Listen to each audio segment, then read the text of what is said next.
Hoje nós temos o prazer e a alegria de receber nosso irmão Alessandro Rodrigues, que é do Ismênia de Jesus, aqui nosso vizinho de parede, uma casa tão abençoada, e que vai nos presentear com o tema Preservação da Saúde Interior.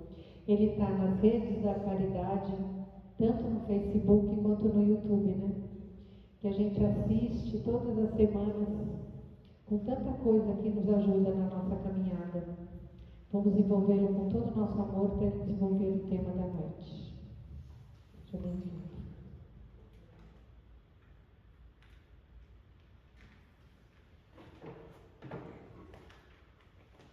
Primeiro, agradecer a Deus pela vida, agradecer ao Mestre por excelência Jesus.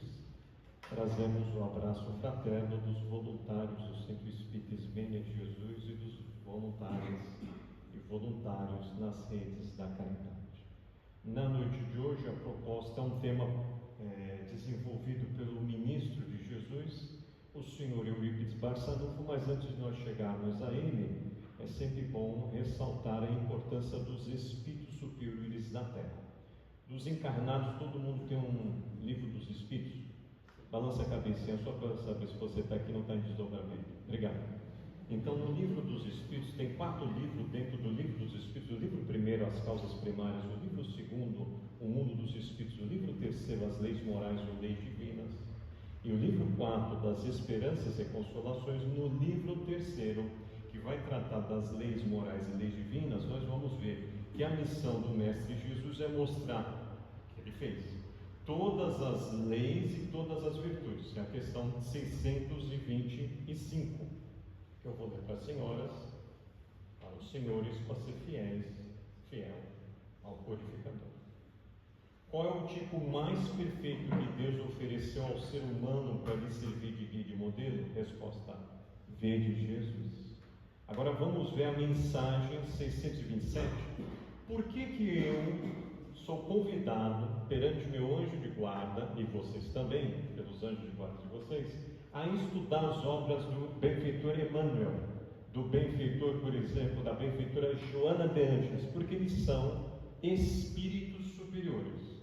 Na estrada da evolução, eles, como nós, estamos seguindo Jesus, só que eles estão na nossa frente. É simples, fazendo a analogia, numa estrada. Então eles têm essa tarefa, a questão 627. Visto que Jesus ensinou as verdadeiras leis de Deus, qual é a utilidade do ensinamento dado pelos Espíritos? Terão nos ensinar alguma coisa a mais? Resposta bem profunda. A palavra de Jesus era frequentemente alegórica e em parábolas, porque falava segundo os tempos e os lugares. É necessário agora, 1857, a primeira edição, segunda edição, 1860, nós estamos no ano 2024, olha só a responsabilidade. É necessário agora que a verdade seja inteligível para todo mundo. É preciso bem explicar e desenvolver essas leis. Explicar e desenvolver essas leis. Explicar e desenvolver essas leis. Que leis?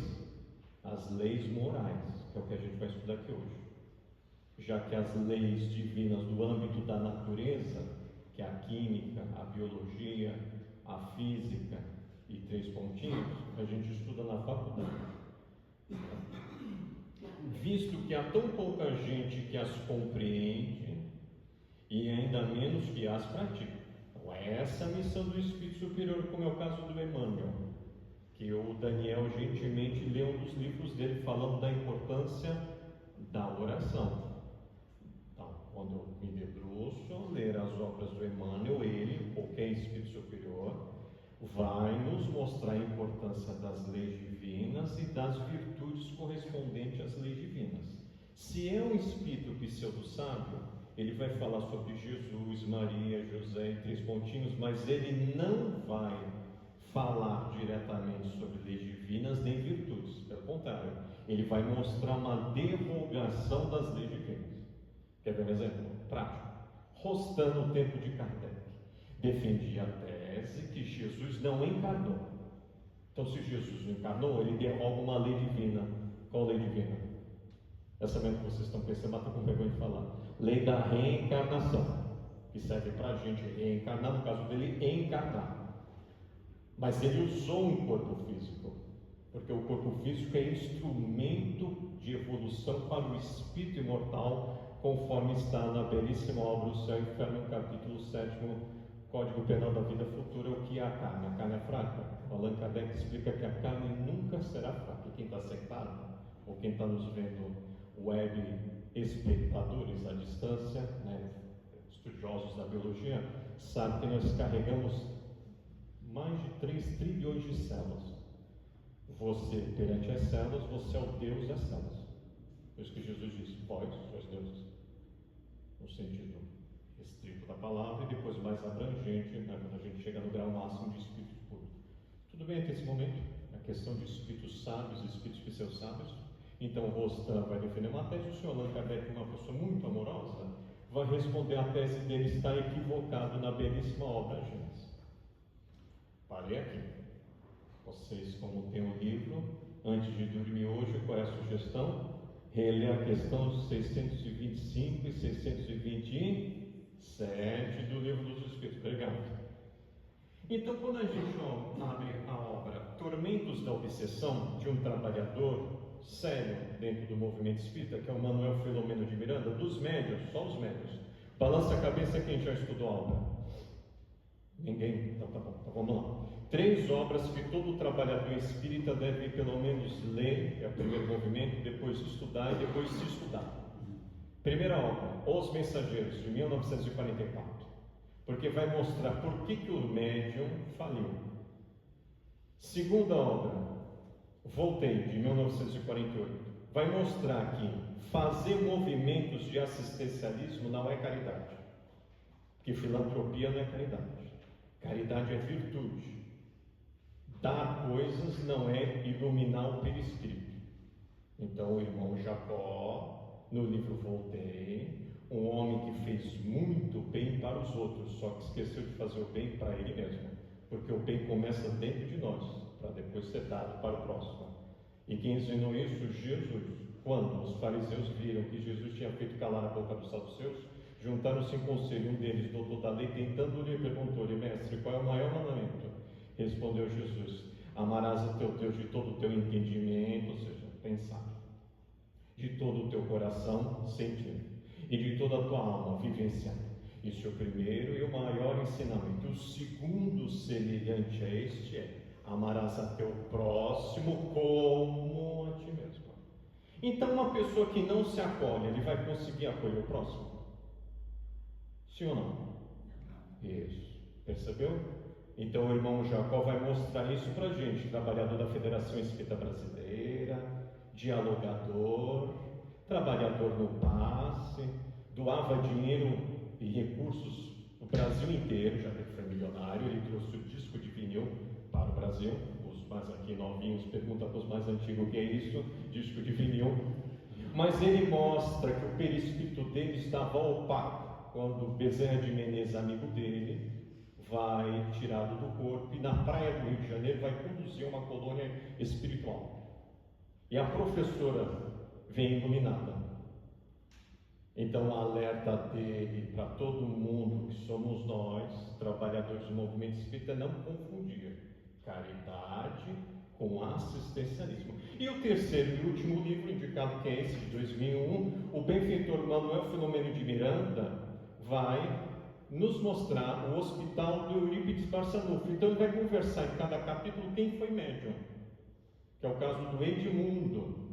A gente vai ler aqui um trechinho do capítulo 18. Tudo bem?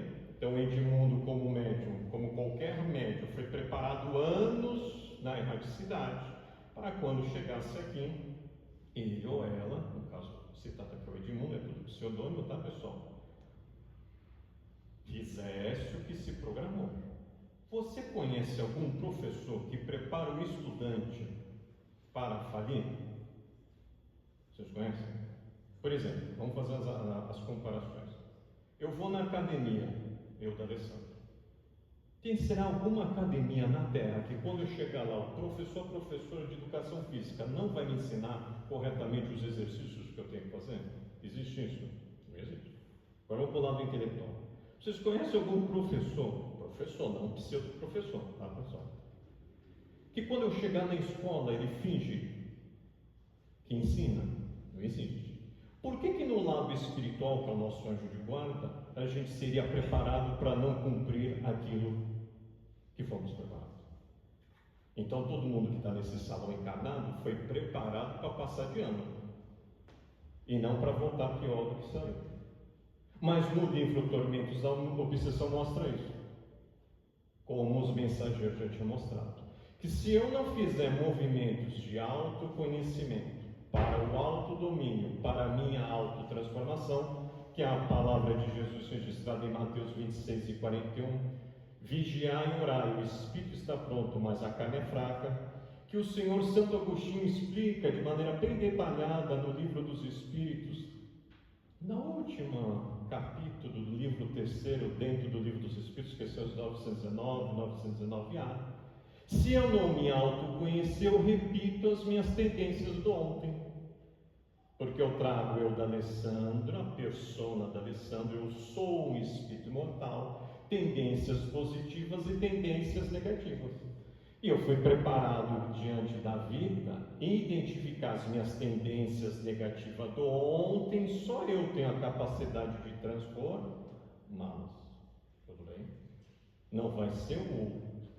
O outro pode ser o anjo de guarda. Muita gente põe a conta no anjo de guarda. Nem Jesus, e nem muito menos Deus. Então eu vou ler só um trechinho, tá bom? Para a gente chegar na fala amorosa, que é a fala amorosa de Eurípides. Então começa assim: o benfeitor Eurípides Barçanufo, um dos ministros de Jesus na Terra. Você partiu dessa colônia de mundo com um programa de ação espiritual muito bem delineado, na qual foram investidos muitos valores e o atendeu por um bom período da existência física.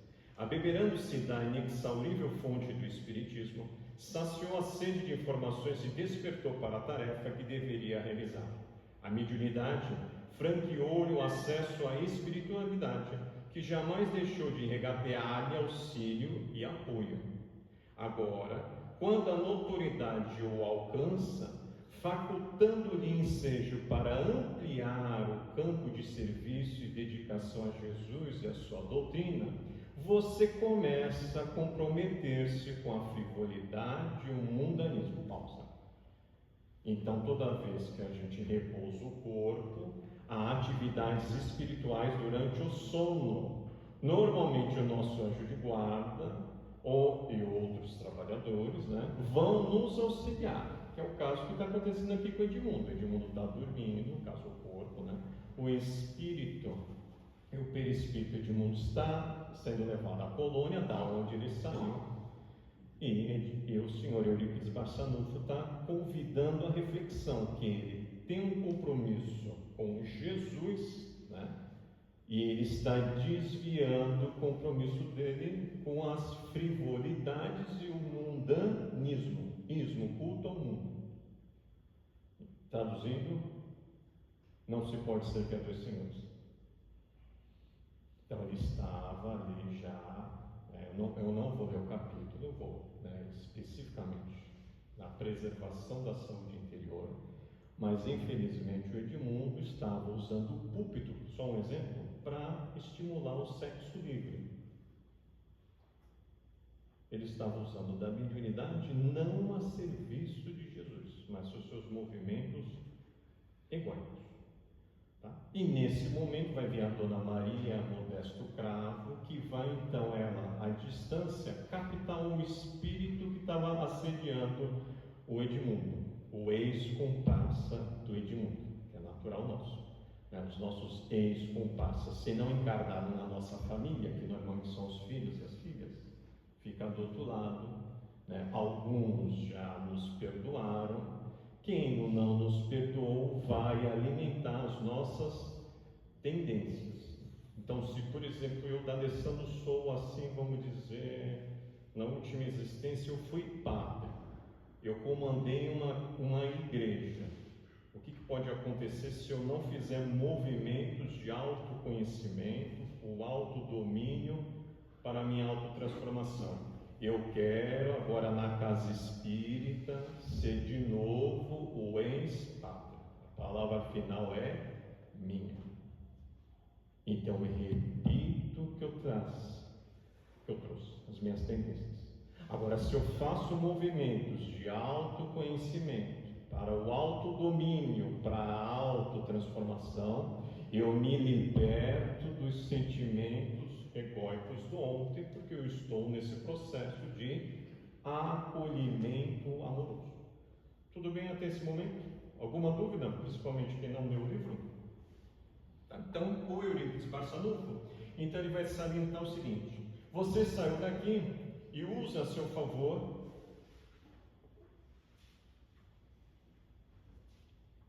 os instrumentos para a sua preservação da saúde interior, que é dele para todos nós, tá?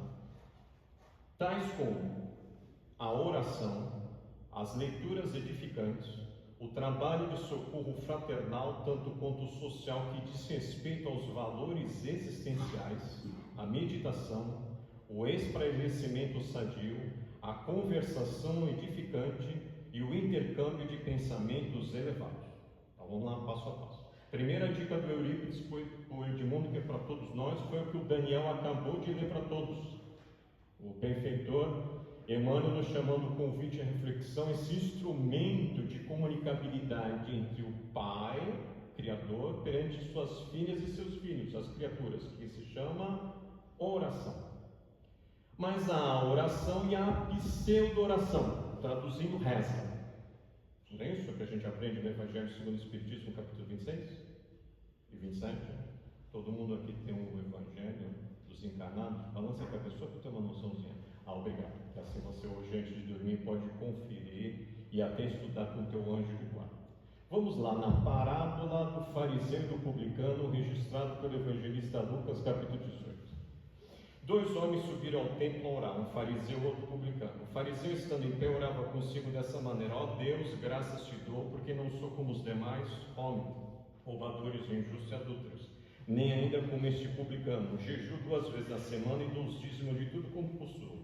O publicano, porém, estando em pé de longe, nem ainda queria levantar os olhos ao céu, mas batia no peito, dizendo: ó Deus, tem misericórdia de mim, pecador. Digo-vos que este desceu justificado para sua casa, e não aquele, porque qualquer que a si mesmo se exalta será humilhado, e qualquer que a si mesmo se humilha aqui, mas o verbo hoje é humildade, será exaltado. Então vamos lá. Se você estava aqui atento, não estava em desdobramento, quem que orou? O fariseu ou o publicano? Espiritualmente falando, o publicano. Porque o fariseu só moveu lábios, não é isso? Ele estava no movimento só de fora, quem visse de fora assim, né? Ele fazia tudo que é coisas exteriores, não é isso? Jejuar, dar o dízimo, não é?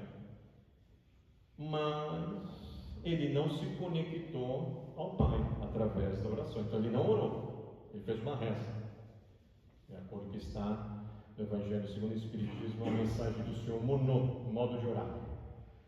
E aqui não vai nenhuma crítica, porque todo mundo que está nesse estado encarnado, e principalmente os médios, já participaram, é isso mesmo, como ex-padre e ex-freira.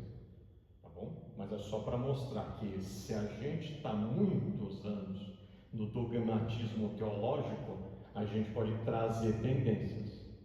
Quer ver uma pessoa que explica muito bem a oração, que não está no movimento espírita, mas é um exemplo de cristão, que você já deve ter lido a biografia dele, ele já voltou para o mundo espiritual. Mohandas Karanajanda Gandhi, mais conhecido como Mahatma Gandhi, quando ele dizia: é preferível tu colocares o teu coração na oração e não encontrares palavras, do que tu encontrares palavras sem o teu coração.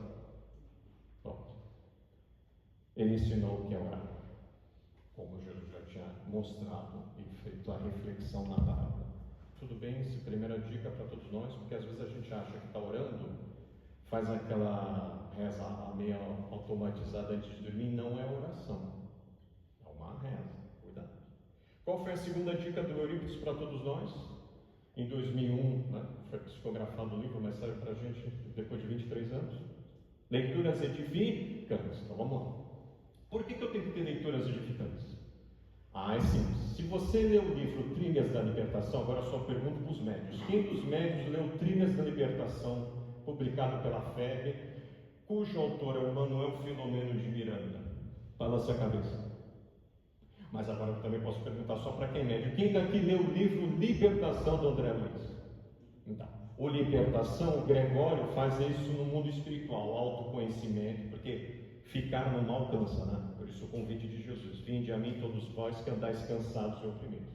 Pois bem, então quando ele cansou, ele fez autoconhecimento, o autodomínio e se autotransformou. Então Gregório saiu das trevas, que está no livro Libertação de 1949. Quem assumiu as trevas, a descrição está nesse livro de 1995, Trilhas da Libertação. E qual é a estratégia do atual coordenador das trevas? Que as trevas estão sendo limpas, né? A treva e o brau, porque todo mundo é filho de Deus, está dando chance de reencarnar. Vem nos trabalhos sérios das casas espíritas idôneas, é claro, ali, né? Sério, porque não precisa estar a plaquinha casa espírita para estar os espíritos dentro da casa espírita. Se a casa espírita não vivencia o cristianismo, os espíritos não vão estar na casa espírita. Mas, pois bem, então eles vêm nas sessões. Vou dar um exemplo do Esmelha Terça, não estou falando que está vindo no Esmelha Terça, estou dando um exemplo, um dia específico terça, e o espírito é convidado a reencarnar. Se ele está assim intervenindo no mal, ele fala: não quero, eles estão sendo exilados. Desde a publicação do Livro dos Espíritos, começou o processo. Então o mundo de regeneração não tem umbral nem trevas. Mas quem lê o livro Trilhas da Libertação, e evidentemente vocês vão sair aqui hoje fortalecidos para estudá-lo, o líder na época das trevas falou: para cada um livro da codificação vocês produzam 4. Então, quando eu não estou lendo um livro sério da codificação, subsidiário, né, após a codificação só que idôneo, como são as obras de Chico Xavier e Ivone Amaral Pereira, eu estou em conexão com a turma que não quer a minha evolução. Por isso que ele está dando a dica aqui, ó, leituras edificantes. E é até fácil ver quando a gente tem nos laços de amizade alguma pessoa assim com insônia. Eu tenho um amigo que outro dia falou, né? Eu tenho insônia. Você está frequentando isso? Tá, estou estudando. Então pega o livro dos Espíritos para ler. E é interessante, ele é só pegar o livro dos Espíritos e ele começa a dormir. Porque é o que se chama hipnose. Os espíritos das trevas, eles são extremamente inteligentes, eles só não são moralizados. Tudo que um médico sabe, eles sabem, por isso que eles fazem cirurgia, que não é a cura. Porque às vezes a cura para o espírito é a doença. Quer ver um exemplo? Chico Xavier, com probleminha do olho esquerdo. Quando foi visitar o Zé Rigó, foi o único, né, espírita, né? É fácil ser espírita quando é fama, que é o caso atual. Mas na época, que era perseguição dele e da Dona Maria Máxima, que Dona Maria Máxima, foi citada hoje, foi até presa. Pois bem, apareceu-lhe o benfeitor do Zé Rigó, no caso, o Dr. Fritz, falou: eu posso ajudar a curar seu olho esquerdo. Ele respondeu, né, porque espírito evoluído pensa rápido, responde rápido. Já estou acostumado com a doença. Então, às vezes, a doença é o que vai fazer com que o espírito imortal cresça. Tudo bem? Tá. Quem não está lendo as obras da codificação, o convite do Eurípides a partir de hoje é, por favor, porque às vezes você está na sua cama lendo um romance e do lado de você tem alguém assim das trevas, o perispírito todo opaco. Próximo, o trabalho de socorro fraternal, tanto quanto social, que diz respeito aos valores existenciais. Por que ele falou existenciais? Porque pode ser circunstanciais. Eu posso estar num trabalho social que eu não desenvolvo as virtudes do espírito imortal. Pronto. Então ele está nos convidando que eu posso ir para o trabalho, né? É até recomendável eu estar num trabalho enxergando os valores do espírito imortal. Então, na hora que eu colocar uma pomadinha na ferida do irmão momentaneamente desabrigado, é um estímulo para eu colocar a pomada no meu espírito imortal. Pronto. Tudo bem? A importância dessa lei maior, que é a lei de amor, justiça e caridade. Se eu não for ao contato do meu próximo, eu não exerço a lei da caridade. Então, eu não evoluo ficando isolado. faz parte eu ir em contato com o meu próximo. E como a gente está num país muito atrasado socialmente, então eu posso exercer isso sem movimentos, é claro, de barganha.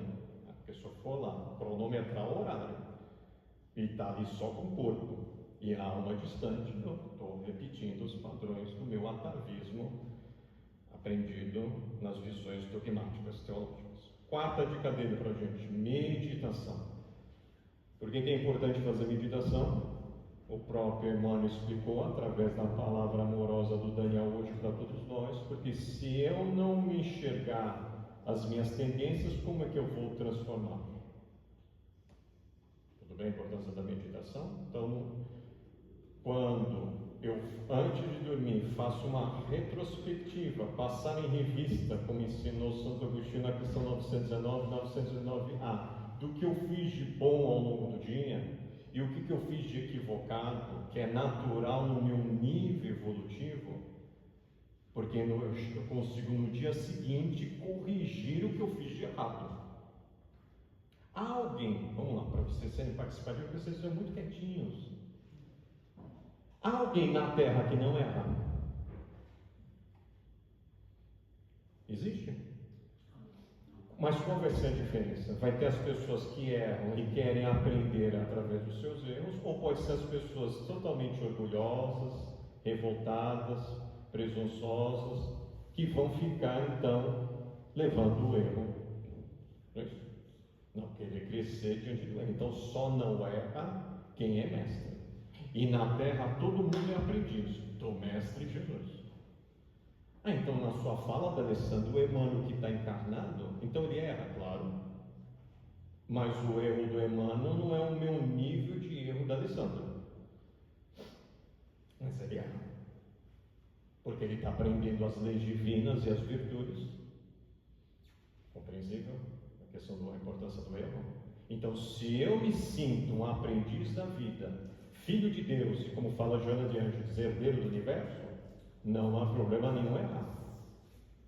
Mas diante do erro, eu tenho a opção de crescer com o erro, ou eu me fechar no erro, no movimento de orgulho, presunção, vaidade, 3 pontinhos lá, os filhos do egoísmo. Tudo bem a importância da meditação? Próximo. O esclarecimento sadio, traduz lazer. Só que ele falou lazer sadio. Então, preciso estar em contato com a natureza e cuidar desse corpinho, como ensina o benfeitor Jorge do Evangelho segundo o Espiritismo, capítulo 17, item 9. Instruções dos Espíritos, cuidar do corpo e do espírito. Ele não escreveu assim, cuidar do corpo ou do espírito. Então, tudo que eu faço no meu corpo físico, eu registro no meu perispírito, aquele que está na gênese. A molécula do perispírito está ligada à molécula do corpo físico. Então, se eu me cortar agora no corpo físico, fica registrado no meu perispírito. Tudo que ligares na terra e tudo que desligares da terra será ligado ou desligado no céu. Terra, corpo físico. Céu, o teu perispírito. Tudo bem? A importância então de no meu lazer ser sadio. E ser sadio não é beber bebida alcoólica, por exemplo. E eu gosto de dar esse exemplo porque na mocidade espírita eu era um dos poucos que não bebia no final de semana. E o pessoal às vezes me cutucava, mas eu estava tranquilo. Mas quando veio o dedicado trabalhador espírita, Raul Teixeira, no Centro Espírita Ismênia de Jesus, como falou a colega aqui do lado, vizinho, em 1999, com o salão lotado e muita gente de pé, o benfeitor Camilo, que é um dos trabalhadores cristãos do mundo espiritual, disse: se Deus quisesse que suas filhas e filhos vivessem do álcool, teria já feito do estômago um alambique. Percebeu a beleza? Mas se você bebe, você já foi convidado a ressignificar suas tendências. Ah, mas o médico pediu para só um pouco, um cálicezinho do vinho. Os flavonoides estão na uva, não precisa estar no vinho. Próxima dele, do senhor Eurípides Barçanufo, lembra? Para Edmundo, que está servindo para todos nós hoje. A conversação edificante. edificante. Olha só, conversação edificante, sim. Essa nobre tarefa de abrir a boca e falar coisas enobrecedoras. O dedicado irmão André Luiz, no seu livro Missionários da Luz, no capítulo No Plano dos Sonhos, quando o senhor Alexandre, que é um espírito superior, vai fazer uma palestra sobre mediunidade para os futuros médios encarnados, ou seja, os espíritos desencarnados, porque a mediunidade é um atributo do espírito imortal. Alguns médios encarnados estavam demorando.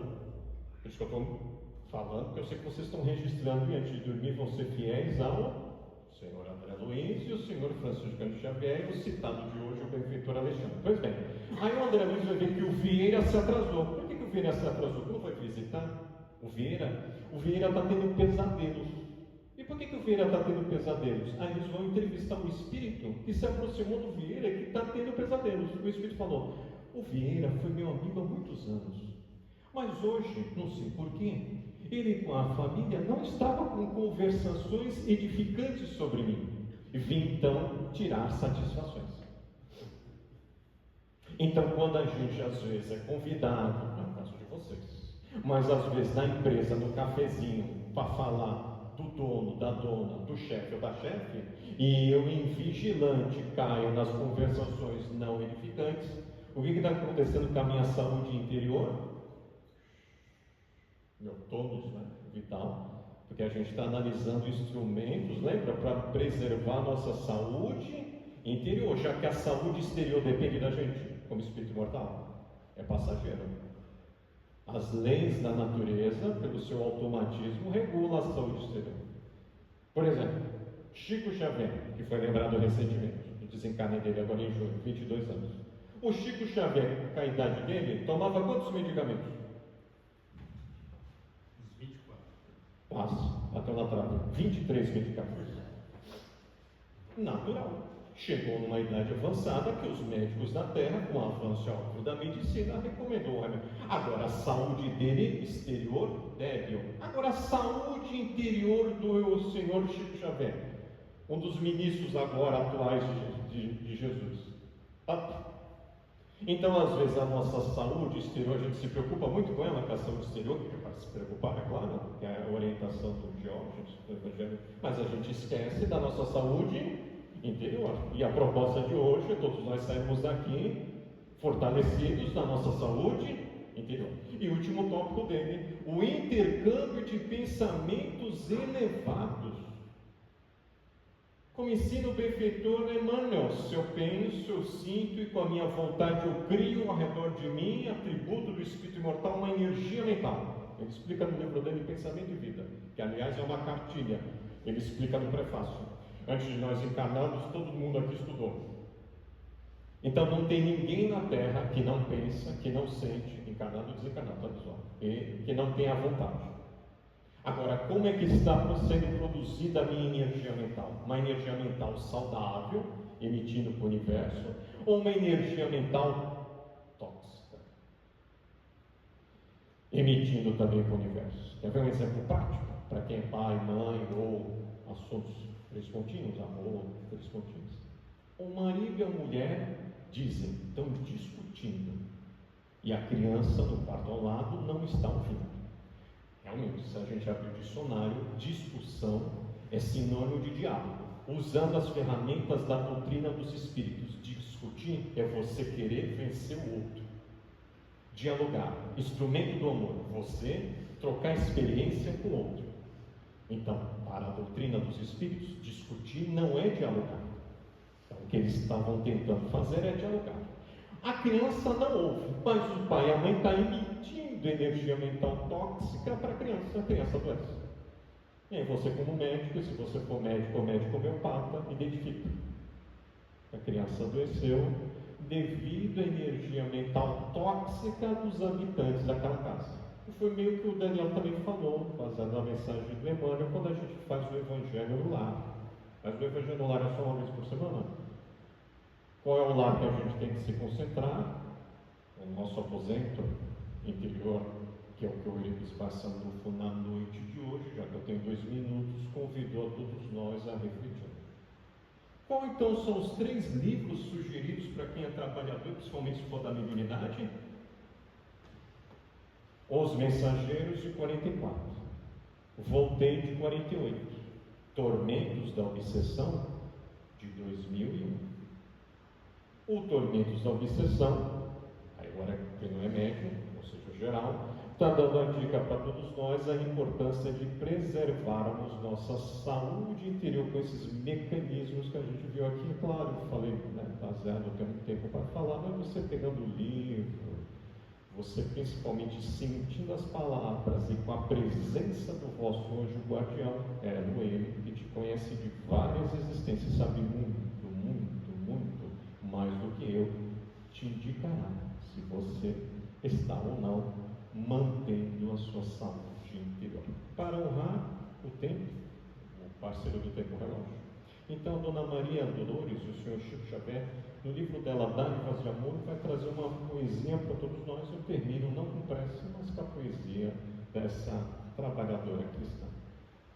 Caiu 7. A busca.